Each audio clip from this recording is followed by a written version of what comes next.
So I spent a while going deep on Jeremy Haynes, watching his content, taking notes, rewinding same clips just to make sure that I understand what he's actually saying. And I want to be upfront with you. I am not Jeremy Haynes, I am not his student, and I don't run a $10 million agency. I'm just a marketer who got obsessed with how he thinks about funnels and want to share what I found. Because some of what he talks about completely changed my mind on how I see funnels. And I think if you are a coach, a creator, or an agency owner, and you ever look at your funnel and thought, why can't I scale past that certain number? This video is going to be worth your time, because I'm going to walk you through 4 things that I pulled studying him. So let's get into it. Lesson number 1 is that information is what creates bias. This one is probably the most important one that I wrote in all my notes, because Jeremy talks about intent, and the way he defines it changed how I think about everything upstream of the scale. He basically said that intent is driven by information, not your funnel type. So what does that mean? It means it does not matter whether you have a VSL funnel or an application funnel or a webinar funnel. What actually moves people is the information that they consume before they make a decision. Just think about how you bought things in the past month. You probably didn't saw an ad and immediately buy it. You watched a video, read something, you saw some post, and you maybe heard someone explain it to someone or explain it to you.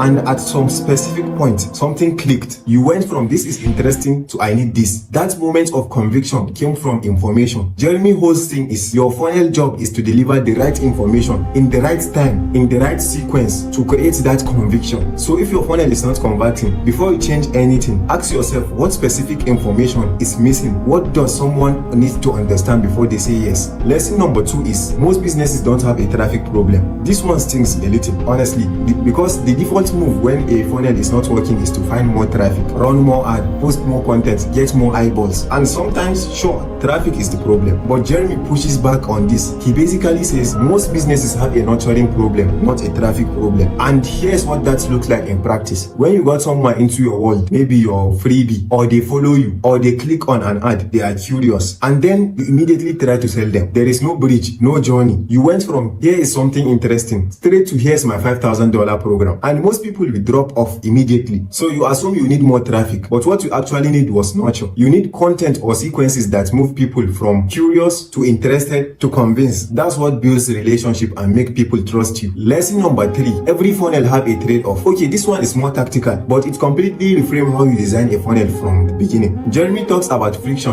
and he's not saying friction is bad. He's just saying every funnel involves a trade-off between friction and volume. Here's how it works. When there's less friction in your funnel, it's easier to enter, lower commitment required, which means you have more lead. But those leads have lower intent. They are more casual, harder to convert. But with more friction, an application or a longer VSL, a multi-step process means fewer leads, but the ones who get through are serious. They are almost pre-qualified. Neither is better. They just have different purpose. A low friction funnel only makes sense if you need volume, if you are selling something like a low ticket or you are trying to build your audience. And on the other hand, a high friction funnel makes sense if you are selling something high ticket or if your sales team's time is valuable and you only want the serious buyers to come in. The mistake I see and I've also made is not being intentional with the type of funnel that you are building. Lesson number 4. This is the last one, and this might be the most practical thing in the entire video. Most people, when their funnel is not working, they say something like, my funnel sucks, I need to redo it. And then they blow the whole thing up. New landing page, new copy, new offer, new everything. But Jeremy's approach is opposite. He basically asks which metric is broken. Not is my funnel broken, but where specifically is the breakdown happening. Because a funnel is made up of measurable steps, impressions to click, your click to opt-in to applications, and application to call. Each one of those has a number, and one of those numbers is wrong. Your job is to find it. Maybe the click-through rate on the ad is great, or opt-in rate is low, but nobody shows up to the call. Or people shows up to the call, but your close rate is low. Each one of those has a different solution. And if you don't know which one is actually broken, you will spend months trying to fix things that were never even the issue from the beginning. This is the difference between guessing and diagnosing. It sounds simple, but most people never do it. They feel the pain of funnel not working and immediately try to change things, which means even if something helps, you don't know exactly what fixed it. But Jeremy's framework says measure every step, find the one that is underperforming relative to its benchmark, and fix that one thing. So those are the 4 things that shifted on me after spending time studying how Jeremy Haynes thinks about funnel, which are information is what creates intent. Most businesses have a nurturing issue, not a traffic issue. Every funnel is a trade-off between friction and volume. And when something is not working, do not guess. Find the broken metric. I will be honest with you, a lot of this stuff I thought I understood, but